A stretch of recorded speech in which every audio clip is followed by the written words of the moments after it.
Hello guys, welcome back to the channel.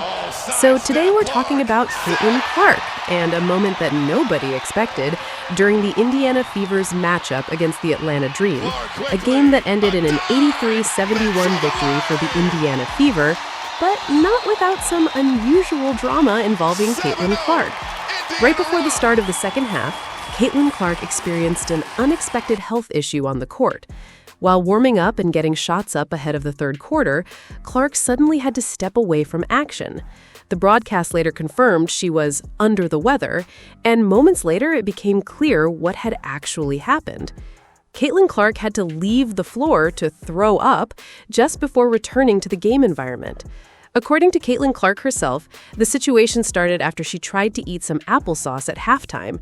She explained it very directly, saying, "I tried to eat some applesauce, and then it just came up, and then everything else in my stomach also came up." She added that she honestly thought it would stay down, but it didn't, and she eventually had to find a trash can in a hurry. Caitlin Clark also admitted, "I haven't puked that much in a really long time. But then I felt fine." And that's what makes this moment even more surprising for fans of Caitlin Clark and the Indiana Fever. Despite dealing with that sudden sickness, Caitlin Clark returned to the game and continued to compete at a high level. She didn't let the incident take her out of rhythm or affect her performance for the rest of the night. When the second half got going, Caitlin Clark looked like she had completely reset. She finished the game with 17 points, 7 rebounds, and 8 assists, helping lead the Indiana Fever to a strong win over the Atlanta Dream. After the game, Caitlin Clark explained how she felt once everything was out of her system, saying, "I felt light." She also added, "So I was running around feeling good in the second half." It's also important to note that Caitlin Clark had been listed as probable before the game due to back issues, but there were no prior reports suggesting she was dealing with any illness heading into this matchup.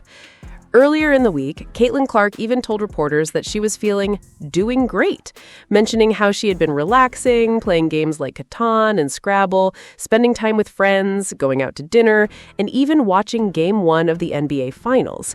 She also said she had been studying film and was excited to get back on the court.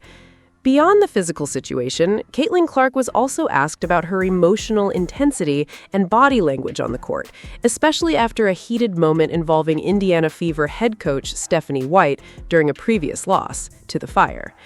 Caitlin Clark admitted that her body language is something she can work on, saying she often looks back at herself and reflects.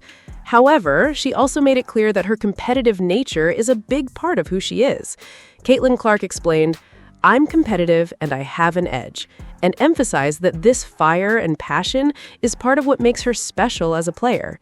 She added that while her emotions are not always going to be pretty, sometimes even crossing the line, it doesn't define her negatively as a teammate or person. According to Caitlin Clark, that intensity is exactly what fans come to see. In the end, this game showed once again the toughness and resilience of Caitlin Clark, helping the Indiana Fever secure another important win despite an extremely unusual halftime moment. Let's listen to her what she is saying. How are you feeling, Caitlin, and can you take us through what happened at halftime?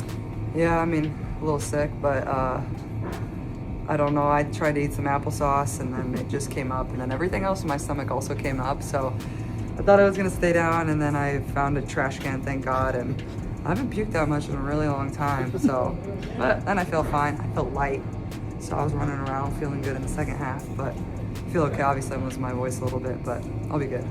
You just said you felt light. It seemed like you're having a lot of fun out there. Yeah. So how did you feel about your game tonight? Yeah, I mean, I would have loved to shoot the ball a little bit better. I could have, even if a couple more go down, not that I shot it like horribly, but other than that, like, I feel like this is probably one of the best 4 games I've played in a really long time. I thought I guarded really well, was aggressive on defense, got us into what we wanted to get into on offense, found my teammates in spots to make them successful. So overall, I honestly thought I played a really good game, and the way we played as a team was great as well, and we got to keep doing that. And if we're able to guard like that and limit the other team to the things that they want to do really well, I think we beat them on the glass. I think we made them turn the ball over more than they turned the ball over and things like that. We're going to be really successful, so proud of our group for the way they responded. It seemed like it was a little bit cathartic. Yeah, for sure. I was going to say, would you say that that's fair, and just what does that speak to you? Yeah, I mean, definitely. I mean, I thought, like the first quarter, I was like, wow, it's 10-12, like things like that. So I mean, we persevered. We found a way to win. The third quarter, obviously, Kelsey, the fire that she kind of gave us and the run that we went on, I made the three, and then I think that's when we found Kelsey in transition too on the layup. So that's kind of all you need sometimes in a game is a little 8-0 burst, and kept our foot on the gas through the fourth quarter, held off every push that they made, and like I said, proud of our group. Thought we played really well. Caitlin, I know we talked ad nauseum last week about you and Coach White. Third quarter, timeout, you go over and I don't know, it was a chest bump or a dap or whatever. One, do you ever have to kind of protect your coach in a moment like that? And number two, what does it feel like to just have that moment? She's beat up. She's had a lot of surgery, so I could have hurt her, honestly. But, I mean, she's fiery and competitive. She shows passion too, and she hypes her players up. And we were both just hyped, and that shit. Excuse me. My mom's gonna be mad about that. Hopefully she doesn't see that. Oh, my mom, she's fine. But that stuff happens, and I wouldn't want to play for any other a coach that's just stoic like this. I love that. That got me hyped. Chest bump. I think Ty chest bumped me when I was going to the bench too. So, but I thought that was the story of the night. Just the energy and the emotion, and it felt like we were playing for the person to our left and to our right. And some games are going to stink, and you're not always going to have it, but you can still always do that. And I felt like we could have even played better and shot better, but it was because we were connected and playing for each other that we found a lot of success. Kind of on that same vein, just how important, kind of just for morale in a way, was it to have a complete game like this, especially after the 2 games last weekend? I'm going to say this in the nicest way possible, but hopefully it makes a lot of people just be quiet. And I know there's always going to be conversation, and I totally respect that, and I always understand that. But the world is, the sky is not falling. That's the special part about being in the position that, obviously I'm in and this organization is in. There's always going to be people that analyze every single thing that we do, and we would never change that. But, I think people always, make up stories about, where our locker room is or what my teammates think or what I think or what our coaches think. But this group is connected, and we hadn't been playing our best basketball, and even though we played it for one game tonight, that doesn't mean we are where we want to be. But it also shows what we're capable of and what we can do, and I think it spoke a lot to the character of the people that we have on our team and the people we have in the locker room. And it could be one of those where everybody comes out and is just still mad from the way we played or thinking about themselves, but that wasn't the case at all. You saw how selfless everybody is on this team, and wanted to give for each other. So just proud of the group. Speaking of that team defense, what felt most different tonight? That was a season low. You held them underneath 30 that first half.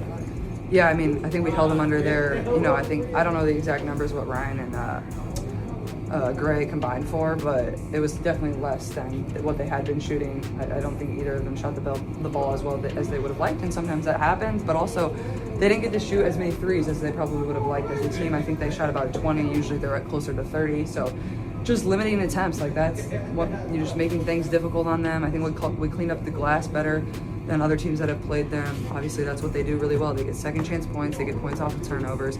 We took care of the ball decently well. Didn't give them too many run out, just open points off of turnovers. So thought we did that really well, and just our pressure and our tenacity. I felt like we weren't having to rotate and help as much because we were able to guard and keep people one-on-one in front of us.